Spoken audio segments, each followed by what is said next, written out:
Mari jemaat Tuhan kita berdiam diri, kita berdoa.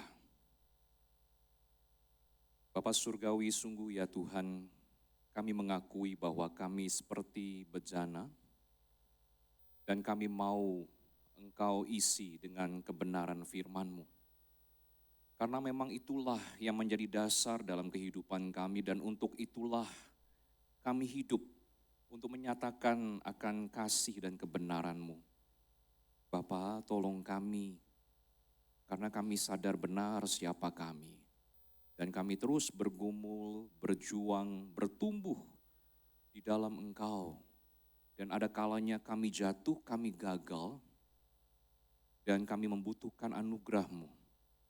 Tetapi ketika kami berhasil sekalipun, kami hidup berdasarkan firman-Mu, kami juga membutuhkan anugerah-Mu. Karena kami tahu, kalau kami bisa itu bukan karena kami, tapi karena Engkau yang memampukan kami. Terima kasih Bapa, tolong kami pada saat ini, biarlah Engkau ya Roh Kudus membimbing kami, supaya hati kami siap untuk belajar dan diajar. Pikiran kami juga fokus kepadamu dan firman-Mu. Pergumulan apapun, biarkan ya Tuhan Engkau meneduhkan hati kami, menenangkan hati kami, sekalipun pada saat ini hati kami sedang kacau dan galau. Terima kasih Bapa, tolong kami. Demi nama Tuhan Yesus Kristus, kami berseru dan berserah. Amin. Shalom jemaat Tuhan. Tajia Pingan. Ya puji Tuhan, ya kita bersyukur hari ini Tuhan telah memimpin kita untuk bisa memasuki minggu yang pertama dari bulan Juli. Dan itu adalah anugerah Tuhan. Nah pada kesempatan ini jemaat Tuhan yang terkasih, kita akan merenungkan sebuah tema yaitu tentang apakah iman cukup. Kalau bulan lalu kita sudah banyak belajar tentang apa itu iman dan apa unsur-unsur dari iman yang menyelamatkan, maka hari ini kita akan merenungkan apakah iman yang seperti itu cukup. Cukup seperti apa? Nah kita akan merenungkannya, akan mempelajarinya bersama-sama di dalam firman Tuhan yang akan kita renungkan dari Roma pasal 3 ayat 27 hingga 28 dan Galatia 2 ayat 16. Nah untuk mengefektifkan pembacaan Alkitab ini maka saya akan membaca Roma 3 ayat 27 dan 28, maka jemaat Tuhan silakan melanjutkan dengan Galatia pasal 2 ayat 16. Jemaat Tuhan membaca Galatia 2 ayat 16, sedangkan saya akan membacakan Roma 3 ayat 27 hingga 28. Roma 3 ayat 27 hingga 28 demikian firman Tuhan. Jika demikian, apa dasarnya untuk bermegah? Tidak ada. Berdasarkan azas apa? Berdasarkan azas perbuatankah? Bukan, melainkan berdasarkan azas iman. Ayat 28. Sebab kami yakin bahwa manusia dibenarkan karena iman, bukan karena perbuatan-perbuatan menurut hukum Taurat. Silakan jemaat Tuhan, Galatia 2 ayat 16.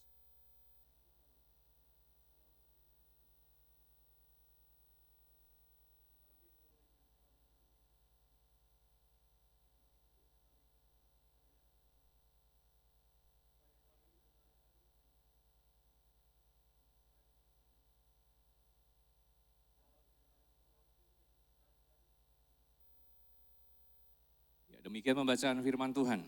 Berbahagialah kita yang bukan hanya mendengarkan, merenungkannya, tapi juga yang melakukannya sebagai bentuk kita memahami kebenarannya. Nah Bapak Ibu Saudara-saudariku yang terkasih dalam Kristus, di dalam dunia yang kita hidupi, yang kita tinggali ini, kita sadar benar bahwa konsep atau doktrin pembenaran itu bukan sesuatu yang asing. Adalah sesuatu yang sangat umum kita lihat dan kita alami dalam kehidupan kita. Dan pengadilan modern, pengadilan zaman sekarang itu bisa membuktikan seseorang itu tidak bersalah melalui pemeriksaan sidik jari ataupun pemeriksaan DNA.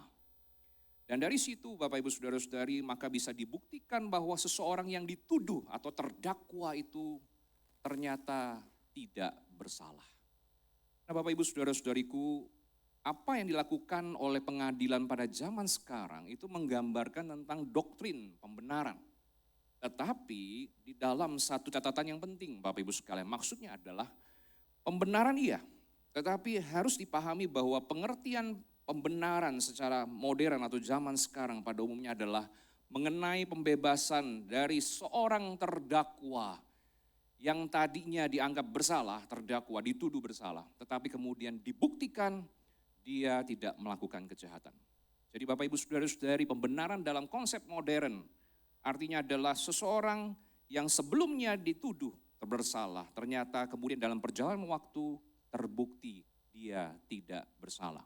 Artinya dia tidak melakukan kesalahan itu. Nah sebagai contoh misalkan dalam waktu-waktu dekat terakhir ini, Bapak Ibu Saudara-saudari kenal orang ini? Saya tidak kenal, ya. Tetapi dia masuk berita, jadi terkenal. Apa yang dia lakukan oleh dia?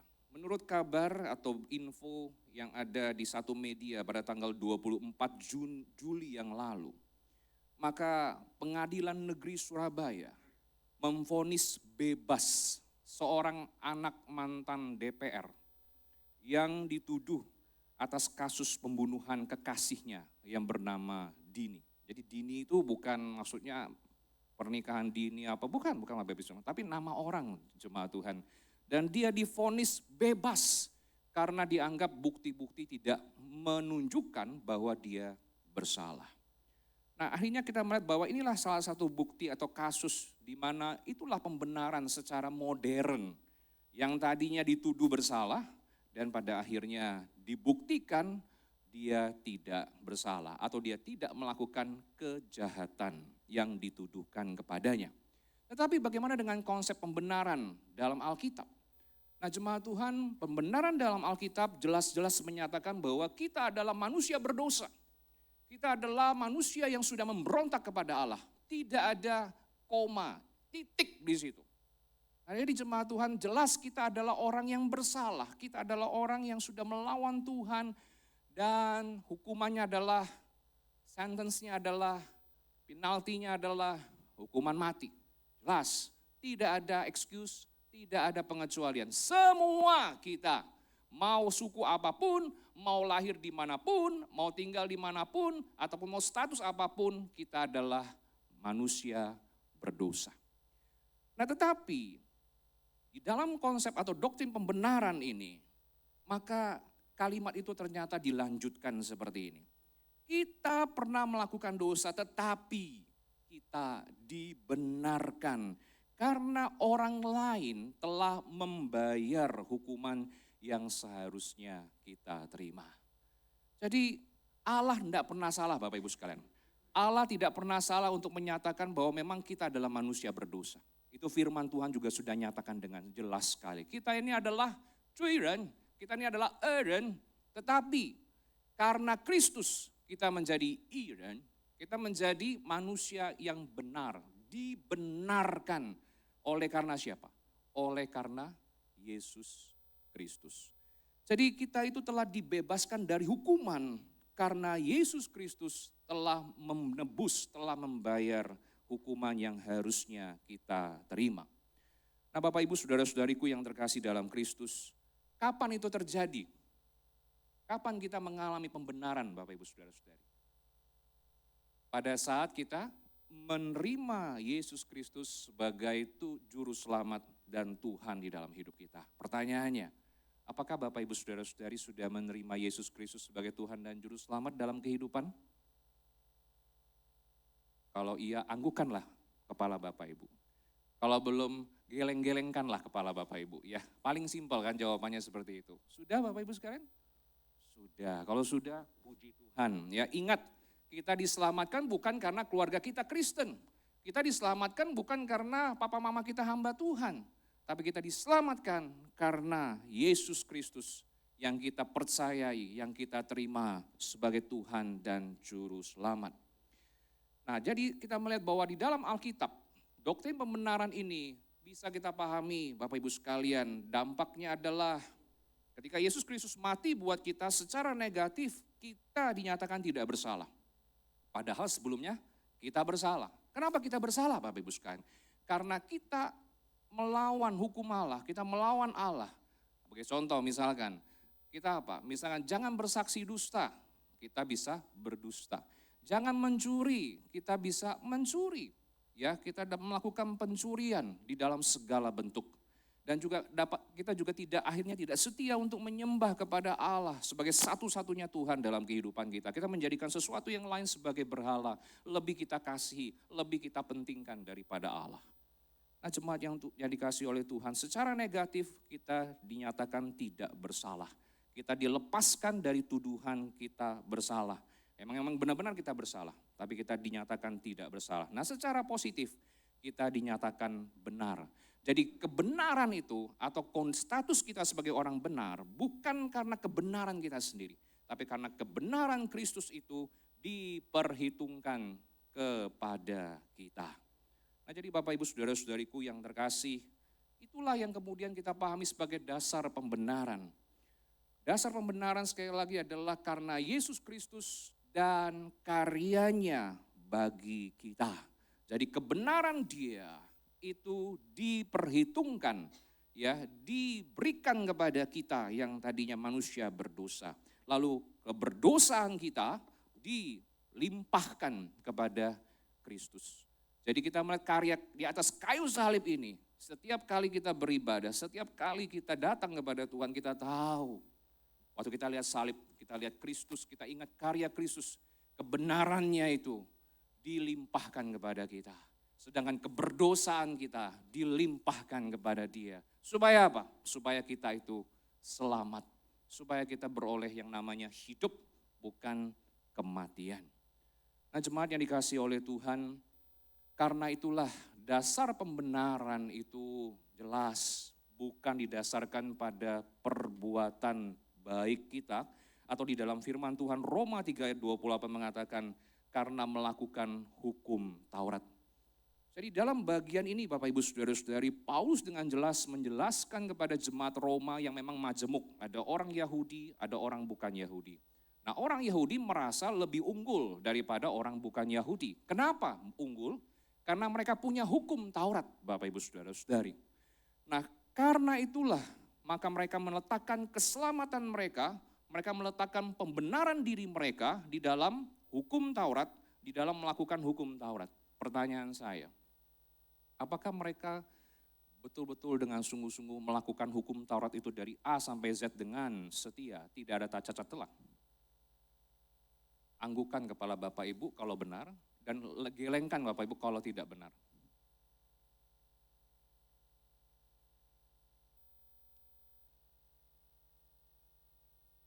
Kalau kita selidiki firman Tuhan, kita menemukan orang Yahudi sekalipun yang diberikan hukum Taurat itu, mereka tidak setia, mereka juga ada melanggar hukum itu.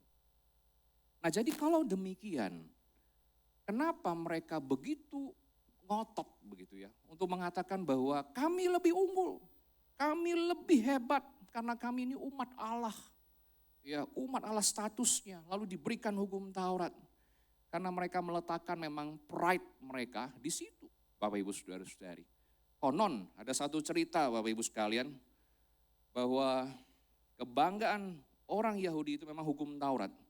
Jadi 10 hukum itu ternyata, sampai ada cerita begitu ya.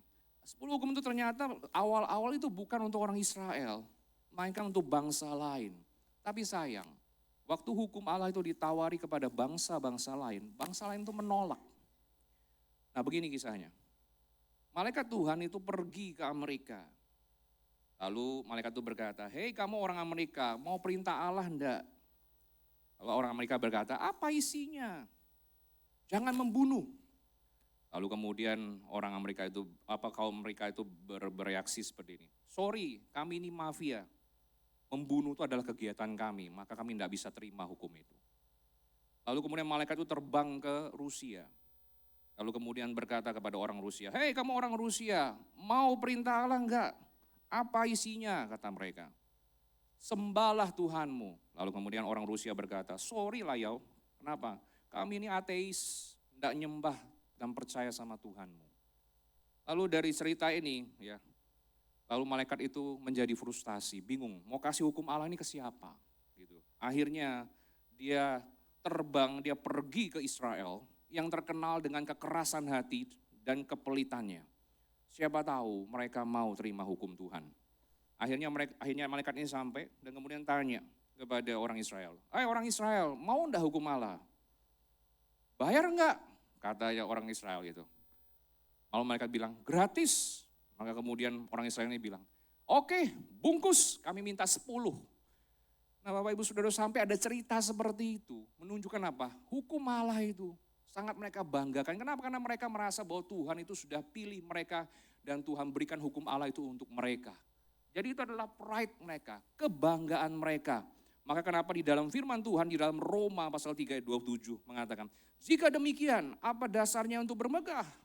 Tidak ada katanya. Berdasarkan azas apa? Berdasarkan azas perbuatankah?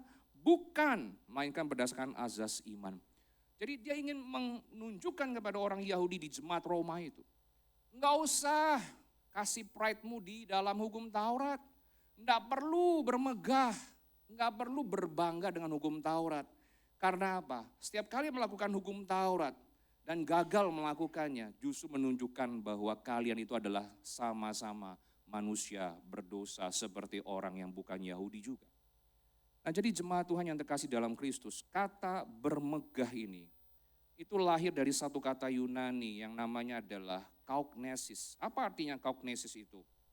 Maksudnya adalah ingin menunjukkan sikap hati manusia yang menganggap perbuatannya itu sebagai jasa.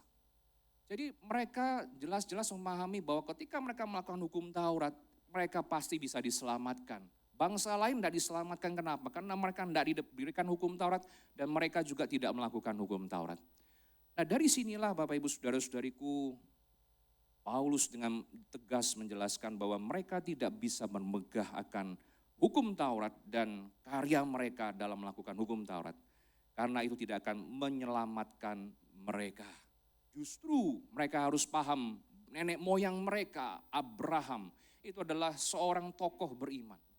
Abraham dibenarkan oleh Allah bukan karena perbuatannya, tapi karena imannya kepada Allah, Bapak Ibu Saudara-saudari. Jadi ini contoh yang jelas diberikan oleh Paulus kepada jemaat Tuhan pada masa itu yang sebagian adalah orang Yahudi untuk paham. Nenek moyangmu sendiri itu belum menerima hukum Taurat pada saat itu, Abraham. Kita ingat hukum Taurat itu diberikan oleh Allah di dalam Keluaran pasal 20 ketika bangsa Israel di padang gurun. Abraham pada saat itu belum ada, sudah meninggalkan mereka, artinya sudah rest in peace.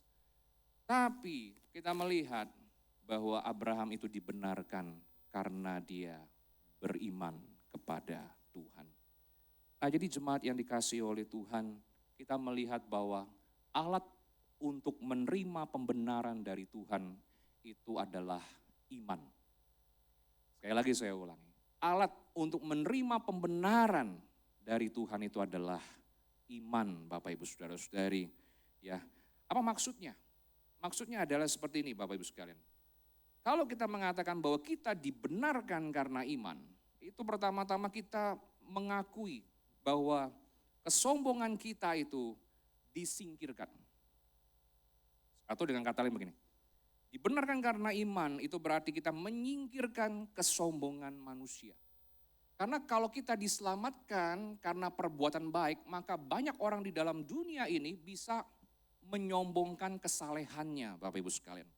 Bukankah banyak sekali pengajaran-pengajaran agama yang mengatakan kalau mau diselamatkan banyak-banyaklah berbuat kebaikan, banyak-banyak berbuat amal begitu. Tetapi dengan dibenarkan karena iman, ini menyingkirkan kesombongan seperti itu. Nah Bapak Ibu Saudara-saudari, makna yang berikutnya dibenarkan karena iman, itu adalah kita meninggikan Allah dan karyanya. Karena kita sadar bahwa pembenaran itu, di dalam lingkup keselamatan itu hanya dilakukan Allah dari awal sampai akhir. Tidak ada usaha dan jasa manusia sekalipun untuk bisa menambahkan atau mengurangi keselamatan atau pembenaran yang Tuhan lakukan. Sehingga kemuliaan hanya bagi Tuhan saja.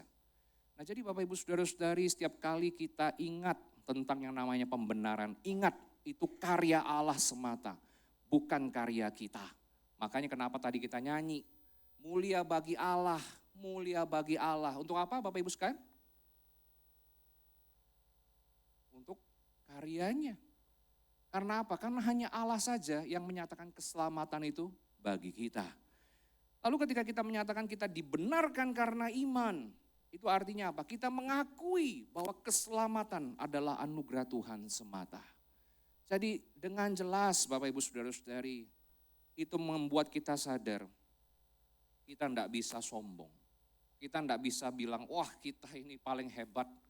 Karena apa? Keselamatan itu dari Tuhan. Pembenaran itu dilakukan oleh Tuhan di dalam Yesus Kristus. Sehingga kita paham benar, faith is based on our relationship with God, not our performance for God. Jadi kita menyadari iman itu bukan berdasarkan kepada performa atau penampilan di luar untuk Tuhan. Tapi berdasarkan kepada hubungan kita dengan Tuhan. Jadi Bapak Ibu Saudara-saudari jangan kita balik ya. Oh iman itu berdasarkan performa kita. Waktu kita pelayanan, waktu kita saat teduh, waktu kita berdoa, waktu kita baca Alkitab, waktu kita bermisi, mengabarkan Injil. Jangan kita balik Bapak Ibu Saudara-saudari.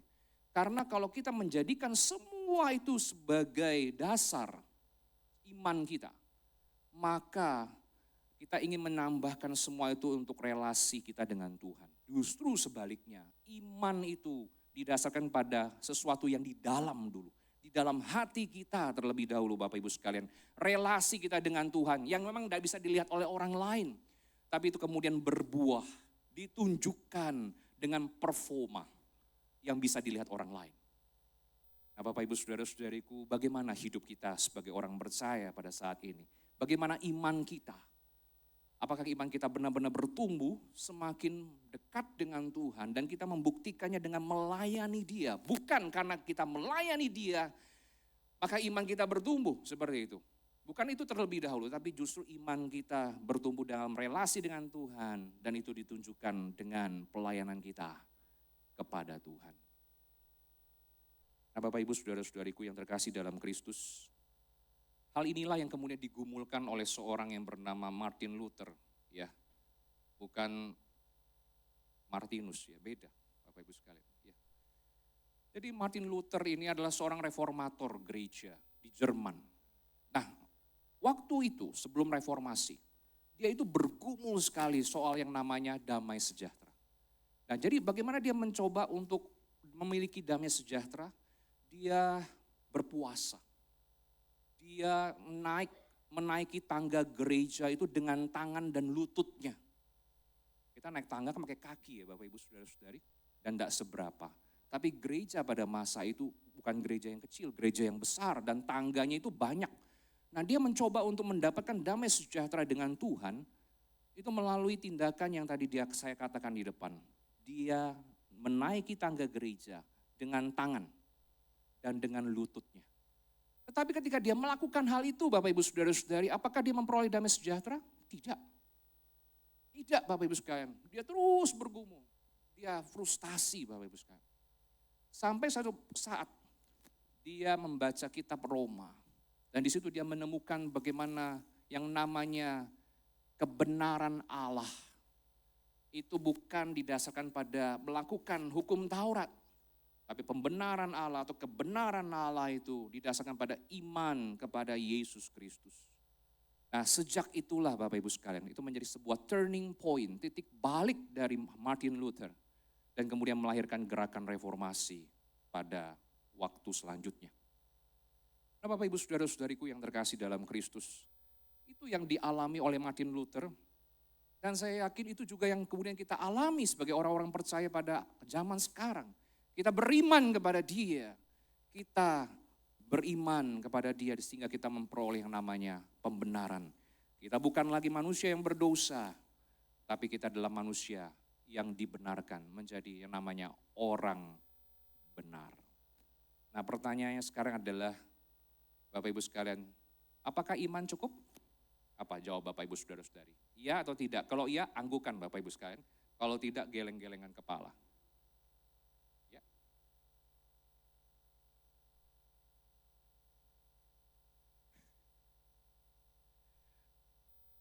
Saya memberikan jawabannya iya. Apakah iman cukup untuk kita dibenarkan? Saya berkata iya. Karena iman kita itu kepada Yesus Kristus, maka kita dibenarkan. Jadi kita ingat kita dibenarkan kepada Kristus, kepada Allah. Itu karena iman kita kepada Yesus Kristus. Tapi saya juga berkata tidak. Karena iman hanya alat, Bapak Ibu sekalian, untuk menerima pembenaran dari Allah, bukan dasarnya. Banyak orang salah kaprah. Waktu dia mengatakan bahwa dia diselamatkan itu karena iman. Tapi iman kepada siapa pertanyaannya sekarang? Nah itu yang kadang-kadang kurang jelas. Orang sering salah kaprah. Nah karena tidak mengerti. Dia iman pikirnya iman beriman kepada iman. Nah enggak bisa Bapak Ibu sekalian. Yang namanya iman, sin itu selalu apa? Selalu bicara tentang objek yang dipercayai. Makanya waktu kita berkata kita beriman, kita adalah orang beriman. Maka kita itu namanya mengatakan apa? Kita percaya, kita mempercayakan hidup kita kepada Tuhan, Bapak Ibu sekalian. Jadi tidak bisa kita pisahkan antara yang namanya iman itu sendiri dengan Tuhan sebagai objek dari iman kita. Tidak bisa Bapak Ibu sekalian. Karena apa? Karena dialah yang kita percayai. Dan jangan lupa, sekaligus Tuhan kita itu adalah subjek dari iman. Maksudnya apa? Dia itulah pemberi iman itu sendiri. Kita tidak boleh lupakan itu. Karena kita manusia berdosa, tidak mungkin kita bisa beriman kepada dia kalau kita tidak lahir baru. Kita lahir baru dulu, diperbaharui oleh Tuhan dulu. Baru kita bisa beriman kepada Tuhan. Nah Bapak Ibu Saudara-saudari, banyak sekali orang-orang Kristen salah kaprah tentang hal ini juga. Mereka berpikir bahwa iman itu datang dari kita, dari manusia. Tapi Bapak Ibu sekalian, perhatikan renungan dari bulan Januari yang lalu sampai hari ini. Menjelaskan kepada kita bahwa iman itu datang dari Tuhan, pemberian dari Tuhan.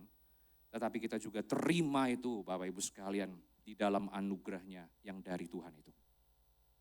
Nah, khotbah-khotbah yang ada di dalam KU ini Bapak Ibu sekalian itu ada di YouTube sampai hari ini, masih ada. Ya hanya khotbah di minggu saja. Nah itu ingin mengingatkan kepada kita begini loh, dari awal sampai akhir. Semua karya keselamatan itu hanya Tuhan yang melakukannya. Bukan kita Bapak Ibu Saudara-saudari. Dan kalau kita bisa beriman kepada Dia, itu karena anugerah Dia. Dan kalau kita masih bisa menjadi orang yang dibenarkan oleh Tuhan, itu juga anugerah dari Tuhan. Sehingga pada hari ini biarlah Bapak Ibu Saudara-saudari sadar, iman cukup enggak untuk kita dibenarkan oleh Tuhan? Cukup, iya cukup. Karena apa? Iman itu ditujukan kepada Yesus Kristus. Tapi jangan lupa, tidak. Kalau kita cuma menjadikan iman sebagai dasar, iman bukan dasarnya. Dasarnya adalah karya Kristus. Tapi iman cuma alat untuk menerima karya Kristus itu. Menerima pembenaran itu. Jadi jemaat Tuhan, biarlah konsep kita tentang pembenaran ini boleh kembali disegarkan. Bahkan kalau kita punya konsep iman yang keliru, kita boleh diluruskan kembali untuk memahami hal ini. Nah pada bagian yang terakhir ini saya ingin mengajak kita sama-sama merenungkan dua hal. Yang pertama Bapak Ibu sekalian, sudahkah kita mengalami damai sejahtera sebagai dampak dari pembenaran karena iman? Karena kalau orang dibenarkan karena iman kepada Kristus, pasti hatinya punya damai sejahtera. Mau dia alami apapun, mau dia diomongin apapun, mau dia diapakan gitu ya, ditaruh dimanapun atau diperbuat apapun, masalah apapun, tetap dia punya damai sejahtera. Karena penderitaan atau kesulitan apapun tidak akan bisa mencuri damai sejahtera itu, karena itu datang dari Tuhan. Adakah kita punya damai sejahtera itu? Dan yang terakhir, mari kita renungkan juga dalam kehidupan kita. Kita menjadi orang benar karena telah dibenarkan oleh iman kepada Yesus Kristus. Nah sekarang, apa yang harus kita lakukan? Apakah kita sudah berpikir, merasa, bertindak dengan benar? So, 我们的思想，我们的心跟我们的行为itu benar-benar memang menunjukkan kita orang benar. Nah ini penting Bapak Ibu sekalian. Karena apa? Dalam kehidupan kita sehari-hari kadang-kadang kita punya pikiran itu kurang benar. Kita punya perasaan itu kadang-kadang menipu kita. Dan tindakan kita Bapak Ibu sekalian kadang-kadang tidak sesuai dengan kebenaran Tuhan. Nah contohnya seperti apa? Begini. Ini saya alami sendiri Bapak Ibu sekalian. Waktu tahun 2012 kan saya kuliah lanjut lagi di Alma Mater di Malang. Di tahun 2013 ketika memasuki semester ketiga, ada satu mata kuliah yang saya ikuti. Namanya itu adalah Teologi Reform dan Kebudayaan. Nah, apa maksudnya mata kuliah ini Bapak Ibu sekalian? Maksud dari mata kuliah ini adalah diajarkan supaya kita, para mahasiswa, bisa mengerti begini. Ketika orang-orang melakukan perilaku tertentu, ya, kita harus paham apa filosofi di balik perilaku itu. Dan kemudian kita harus mengkritisinya berdasarkan teologi reform. Contoh, tugas yang diberikan kepada saya, karena memang tugas biasa studi lanjut itu lebih banyak presentasi, lebih banyak riset. Nah, saya waktu itu mendapatkan tugas untuk menyelidiki playground. Playground diselidiki. Kan kita punya playground di lantai 3 ya. Tapi saya enggak selidiki ini, enggak.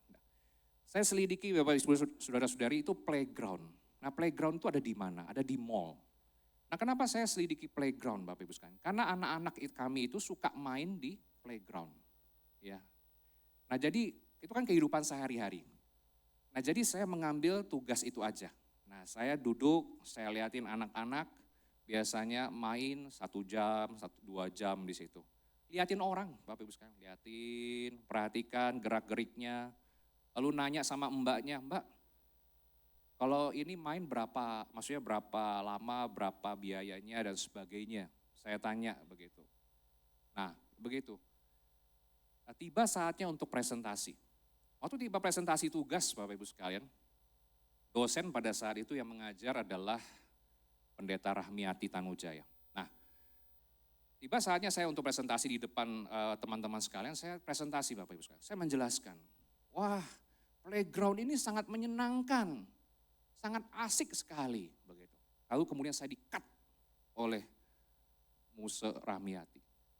Andri, kamu itu terlalu banyak memasukkan asumsimu di dalam presentasi ini. Saya itu bingung, kenapa begitu? Apa salahnya? Lalu beliau mengatakan, kita ini melaporkan fakta, bukan asumsi. Dia bilang seperti itu. Oh gitu ya Bu. Nah, kemudian saya disuruh berhenti, lalu suruh duduk kembali. Kenapa? Karena nanti diharapkan nanti 2 minggu ke depan bisa presentasi secara utuh, lebih banyak data yang diberitahukan. Nah dari situlah Bapak Ibu Saudara-saudari menjadi salah satu titik poin, maksudnya titik perubahan saya dalam berpikir. Terlalu banyak dalam kehidupan kita ini kita pakai asumsi Bapak Ibu Saudara-saudari. Kita melihat sesuatu langsung kita punya asumsi. Wah pasti begini. Tapi kita tidak mau tanya, benar enggak seperti itu. Sehingga apa yang terjadi? Kita hidup di dalam asumsi-asumsi kita, bukan fakta-fakta atau kebenaran. Padahal kebenaran itu adalah sesuatu yang tidak bisa berubah. Sesuatu yang diterima secara universal dan absolut adanya. Mau ditaruh di zaman apa, mau ditaruh di zaman itu, tetap sama. Itu namanya kebenaran. Tapi kalau asumsi itu bisa salah. Karena apa? Kurang informasi. Dan juga kurang penyelidikan. Nah jadi Bapak Ibu Saudara-saudariku yang terkasih dalam Kristus. Kebenaran dari Tuhan itu sifatnya selalu absolut, mutlak dan universal. Tapi perhatikan, di dalam kita menerapkan kebenaran atau menghidupi kebenaran Tuhan, terkadang kita masih pakai asumsi kita. Nah ini perlu latihan Bapak Ibu sekalian, ini perlu disiplin. Makanya kenapa jadi orang Kristen itu tidak cukup cuma terima keselamatan, dibenarkan jadi orang benar, ya sudah selesai gitu. Asik gitu, nerima kebenaran, keselamatan, anugerah, sudah gitu. Enggak. Jadi orang Kristen itu menghidupi kebenaran itu. Jadi mulai dari mana? Dimulai dari diri kita sendiri. Waktu kita ketemu orang, waktu kita dengar firman Tuhan, dengar dengan baik. Supaya terimanya benar. Kalau enggak, terimanya pakai asumsi, pulang ceritanya beda. Ya. Dan ini menyesatkan. Dan kita enggak mau jadi orang seperti itu. Mulailah dari rumah kita. Mulailah dari tempat di mana kita tinggal untuk menyatakan kebenaran itu. Kalau Yesus Kristus sendiri sudah menyatakan kebenaran dan dia adalah kebenaran itu sendiri. Mari bersama-sama Bapak Ibu sekalian, kita hidup, berpikir, merasa, bertindak dengan benar. Ini gampang enggak? Enggak gampang. Saya harus mengakui ini sulit Bapak Ibu sekalian. Tapi kita mau belajar seperti Kristus. Dan ini butuh proses dan perjuangan. Mari kita mulai dari sekarang. Supaya apa? supaya hidup kita dipenuhi dengan kebenaran, bukan asumsi kita sendiri. Karena asumsi kita bisa menyesatkan, tapi kebenaran Tuhan selalu meluruskan. Amin, kita berdoa.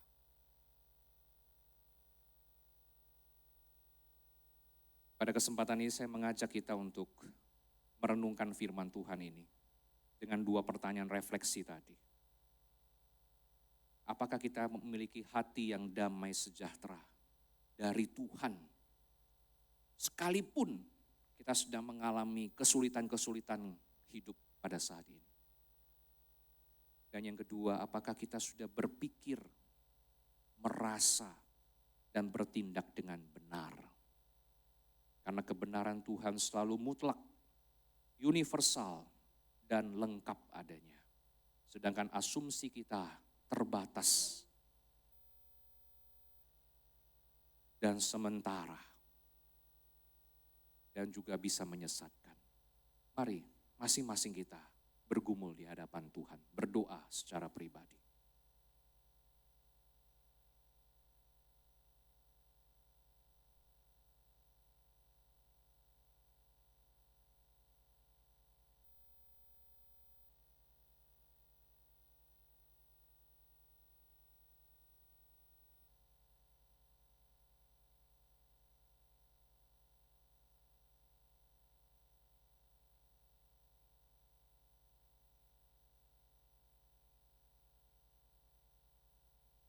Bapa dalam surga, tolonglah kami ya Tuhan, untuk bersyukur senantiasa atas karya pembenaran Tuhan di atas kayu salib bagi kami. Sehingga kami yang berdosa ini, yang seharusnya dan layak untuk dihukum ini, tapi melalui karyamu, kami dibenarkan dan menjadi orang yang benar. Kami dilepaskan dari tuduhan karena melanggar hukum Allah dan harus layak untuk dihukum. Dan kami menjadi orang-orang benar bukan karena kebenaran kami, tapi karena kebenaran Allah di dalam Kristus Yesus. Bapa, tolong kami menghayati dan terus merenungkan hal ini. Secara khusus di dalam kehidupan kami sehari-hari. Apakah kami punya damai sejahtera atau tidak? Apakah kami sudah berpikir, bertindak, merasa dengan benar seperti Engkau bertindak, berpikir, dan merasa? Bapak, kami tahu ketika kami menjadi orang Kristen, maka memang benar kami sudah dibenarkan satu kali untuk selama-lamanya. Tetapi kami sadar Tuhan bahwa hidup kami tidak berhenti sampai di situ saja. Kami harus mendisiplinkan diri. Kami harus berjuang di dalam anugerah Tuhan untuk melatih pola pikir kami, melatih perasaan kami, dan melatih perbuatan kami. Supaya benar-benar benar di hadapan Tuhan dan sesama. Tuhan tolong kami untuk saling melengkapi, saling mengingatkan, saling membentuk satu dengan yang lain. Walaupun terkadang itu kadang-kadang menimbulkan perasaan yang tidak enak satu dengan yang lain. Tapi kami mau belajar bagaimana kami seperti Kristus untuk bertindak dengan benar. Terima kasih Tuhan, kami mau mulai hal itu dari diri kami sendiri. Kami mau mulai hal itu dari rumah di mana kami tinggal atau kos di mana kami tinggal. Kami mau mulai itu di dalam komunitas di tempat ini. Kami mau mulai itu juga di mana kami bekerja ataupun kami studi. Tuhan, tolong kami, mampukan kami. Terpuji namamu dalam nama Tuhan Yesus kami berdoa. Amin. Tuhan berkati kita sekalian.